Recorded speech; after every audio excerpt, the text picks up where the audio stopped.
All right. Hey, everybody. So we're going to be looking at our Unit 2 review today. Basically, this Unit 2 test is going to be covering everything from Chapter 4 up to what we've done recently with similar triangles in Chapter 11. So all of those notes, not a bad idea to have them next to you and, make sure they're looking good because you can use them on the test.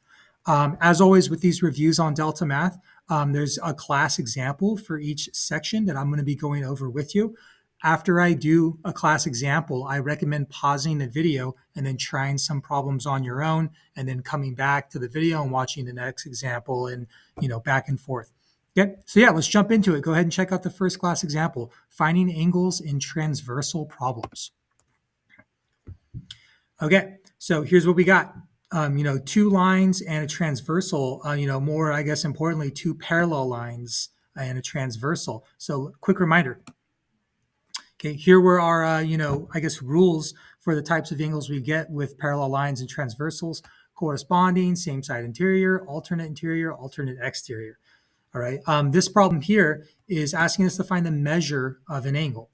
All right, so the rules for these angles is what it's all about. Corresponding are congruent, alternate interiors are congruent, alternate exteriors are congruent. Same side interiors, though, those ones add to 180.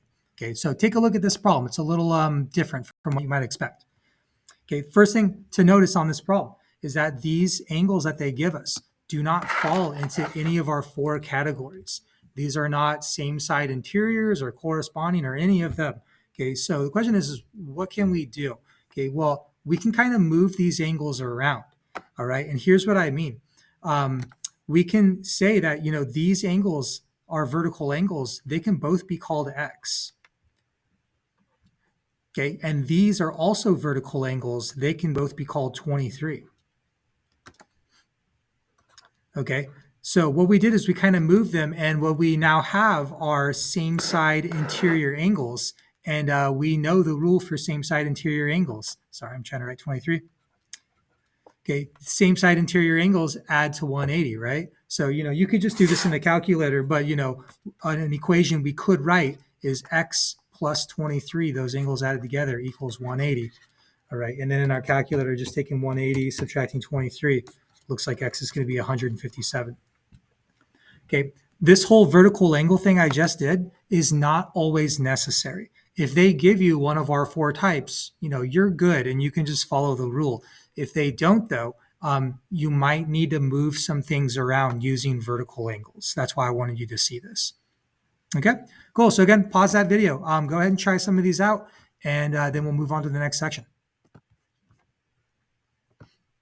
Okay, next thing, transversal problems again with equations. All right, so we're still dealing with parallel lines, transversals. Our values are just a little bit more interesting. So on this problem, first thing to realize, what kind of angles do we have? Okay, just to really make it obvious, there's my parallel lines, there's my transversal. These are on the same side of my transversal and also the same side of my two parallel lines. They're both below. If you guys remember what I call same side angles, those are the corresponding angles. Okay. Now that we realize they're corresponding angles, what's the rule? Oh, they're congruent. They're equal. Okay, so now we can actually solve, make equation and solve.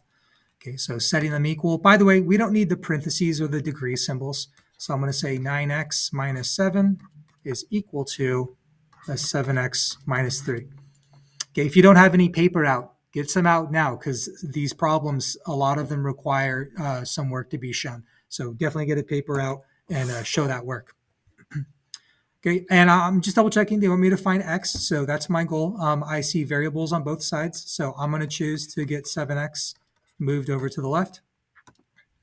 That gives me a 2X minus 7 on the left. On the right, I got a negative 3. Okay, and then from here, I can get rid of the minus 7 by adding. Looks like 2X is going to equal 4. And then now I can get rid of 2 by dividing.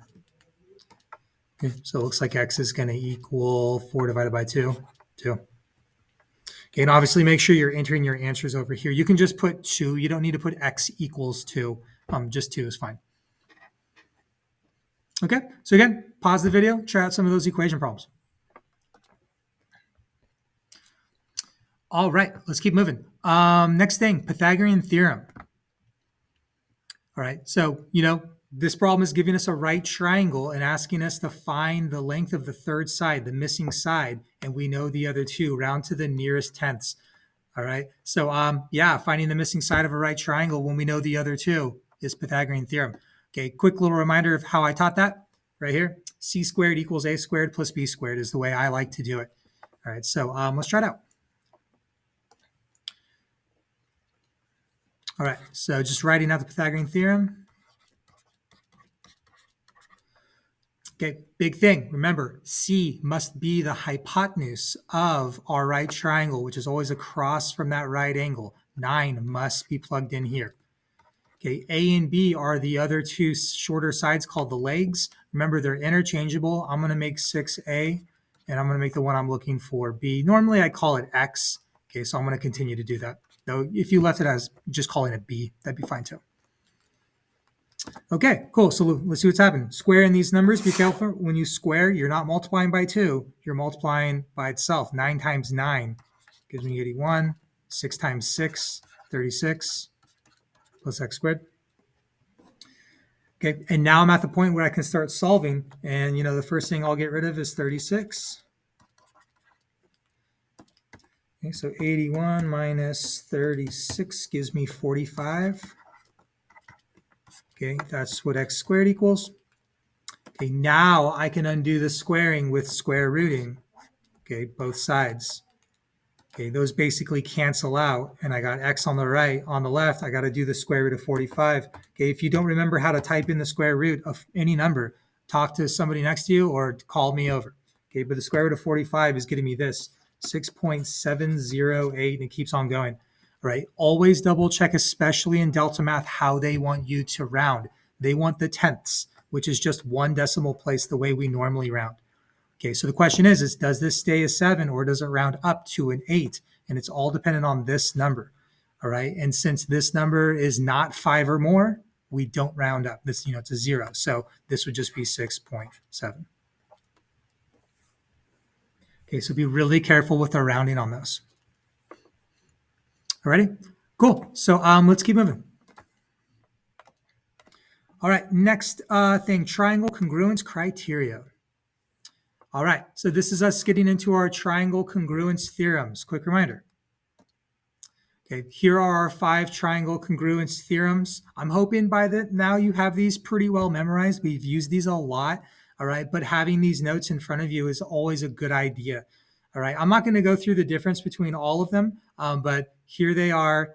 Just remember, 3 pieces of information is what they all require to be able to pick one of these. Okay, so here, let's take a look at what we got. Okay, it's asking us to determine the relationship between the 2 triangles and whether or not they can be proven congruent. All right. So I'm trying to think of the first thing I want to start at. The first thing I want to look at here is this. Okay, the 2 triangles are related by, and if you notice, it has a list of all of our triangle congruence theorems, as well as a couple that are not our triangle congruence theorems. If you guys remember, angle, angle, angle, that is not one of our theorems. Also, side, side angle, not one of our theorems. If we pick one of those 2 answers, okay, on the next drop down, that's when we would say cannot be proven. Okay, if we pick one of our 5 theorems, that's when we say can be proven. Okay, so I'm looking at what we got here. Here's my first thought, right triangle. Okay, and I know when I have a right triangle, sometimes that means I'm using hypotenuse leg. Okay, but the next thing I notice is no, I do not have any congruent hypotenuse. Okay, so I'm not using HL on this. Okay, what do I have though? 2 sides and an angle in between. Okay, 2 sides and an angle in between, just to flip back to the rules, okay, would be a side, angle, side. Okay, even if that angle is a right angle. Okay, so there it is. I picked side, angle, side. Since that is one of my triangle congruence theorems, they can be proven congruent. You can go ahead and submit your answer. Okay, so again, pause the video, try some of those out. All right, moving along. Triangle congruence flow chart. Okay, proofs. All right. So yeah, we have a problem dealing with proofs on this, and we haven't seen these in Delta Math yet. So let's definitely break down what's going on here. Okay, so first things first, they're giving me a couple triangles and they're giving me some really important information in the directions. Putting that info on my triangle is really important. All right, so yeah, I would recommend drawing these triangles really quick. If you want to pause the video. Okay, they're giving me a pair of corresponding angles congruent.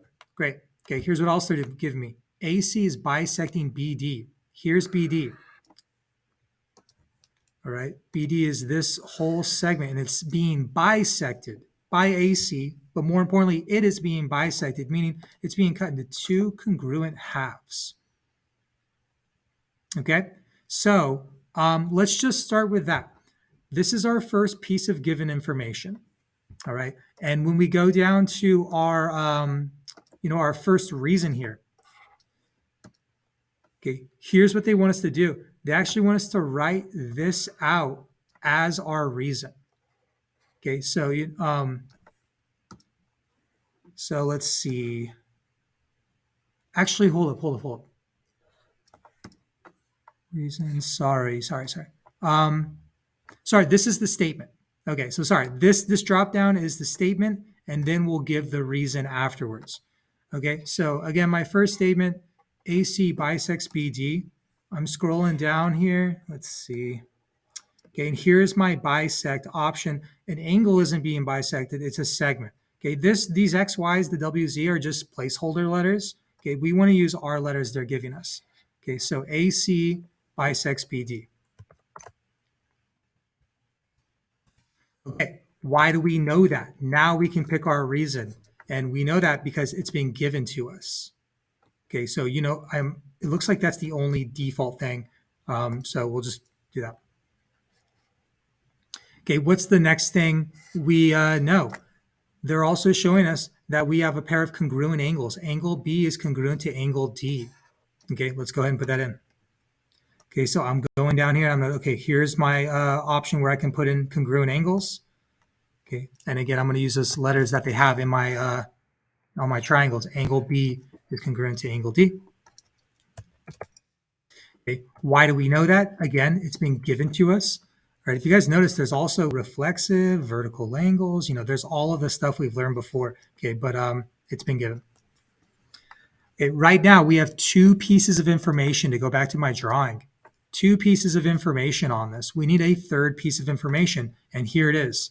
This angle is congruent to this one, okay, because those are vertical angles, right? All right, so that is our next thing we can say. This angle is congruent to this one. Here's the thing. We need to name these angles with the three letters. I can't just call either one of these angle E, all right? So I need to go around them. So first thing, let's pick the right drop down. Okay, so again, we're saying that we have congruent angles, so we want to use this. Okay, and this angle on the left, I'm going to call BEA. Okay, we could also call it AEB. Okay, but we need to go around the angle, so BEA is what I'm going to choose to call it. And I'm going to say it's congruent to this one on the right. I'm going to call it CED, or I could go the other way, but I'm going to call it CED. Okay, why do I know that? Because they're vertical angles, right? So if you guys scroll down a bit, vertical angles are congruent.